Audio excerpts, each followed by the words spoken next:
estamos vivendo um momento escatológico importante na cronologia de Deus, em virtude de vermos tantas mudanças aí, não é? Significativas no conhecimento científico.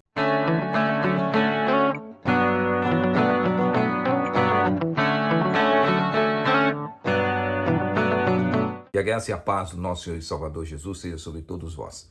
Eu sou o pastor Paulo Sérgio Batista e seja muito bem-vindo ao canal Apologia com P.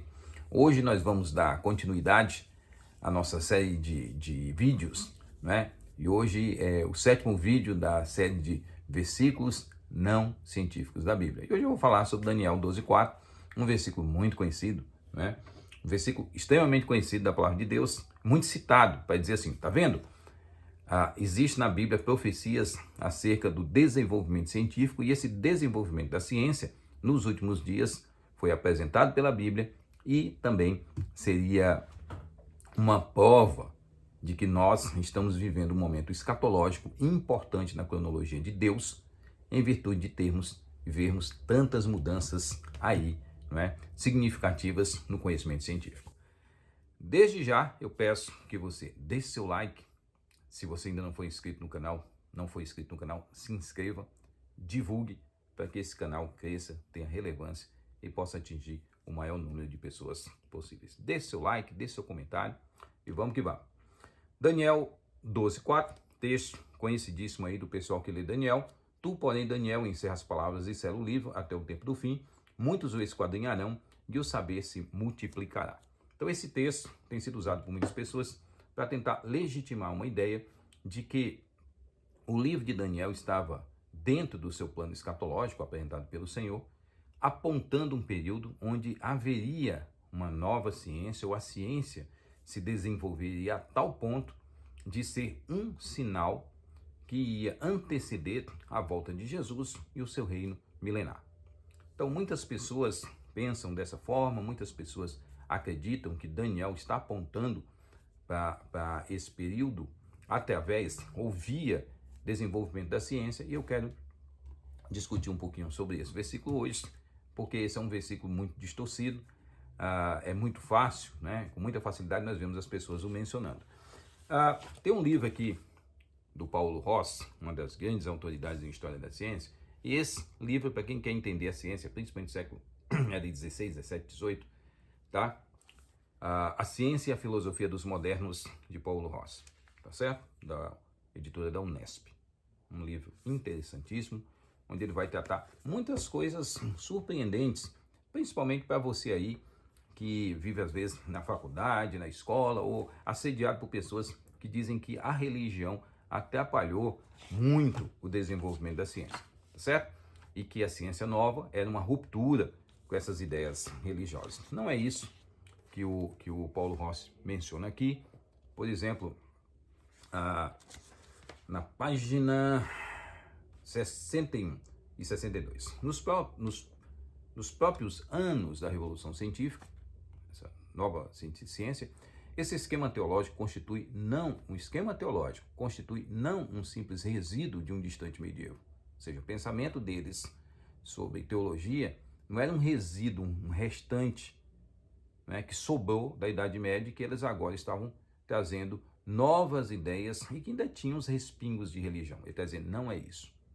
Não é um simples resíduo de um distante medievo, mas uma força real e operante, que age sobre a vida e as atitudes, fornece à cultura uma série de orientações, um conjunto de pontos de referência, uma direção ideal, uma terminologia.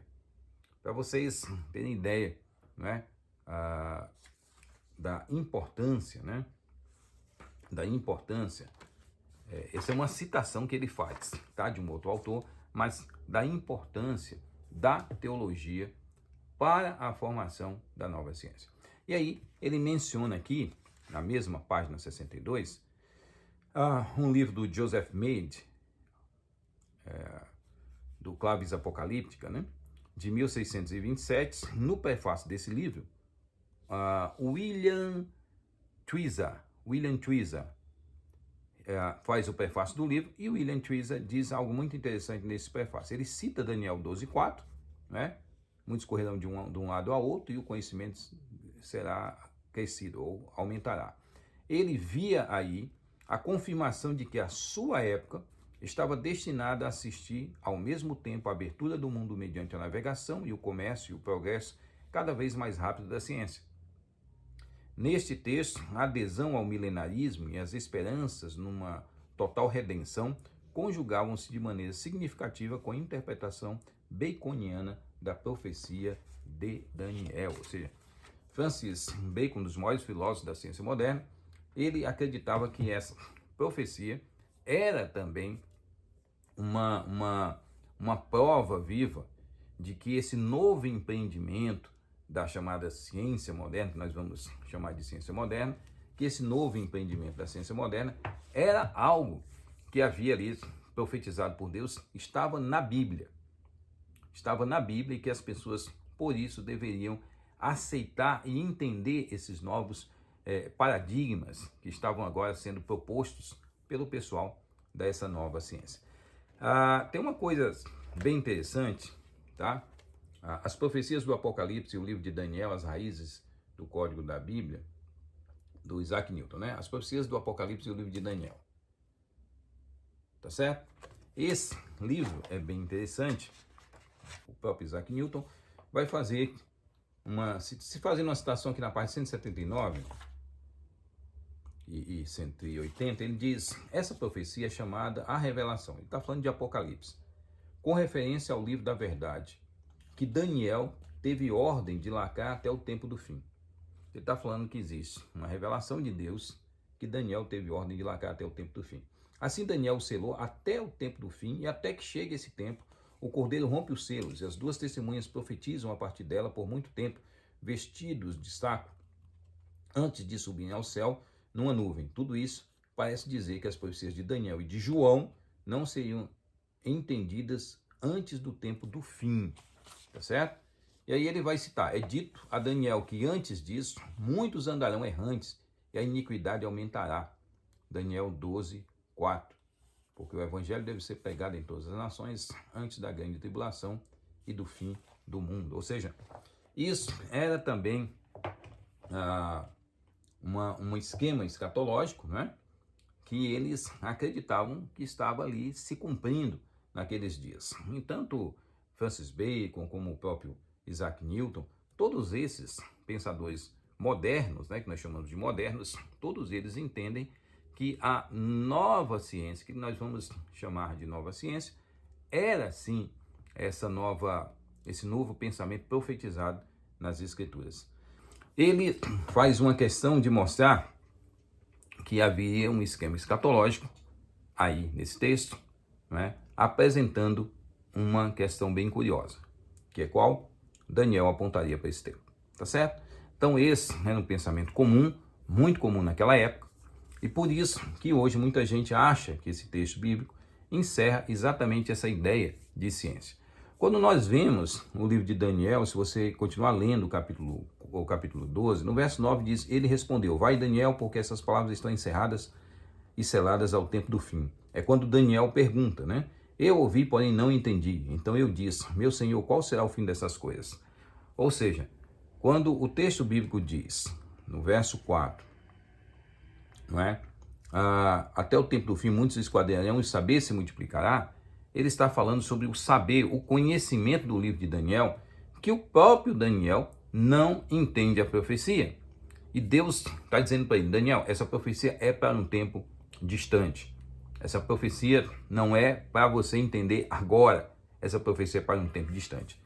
Tá? Mas o entendimento que Daniel está falando, tá certo?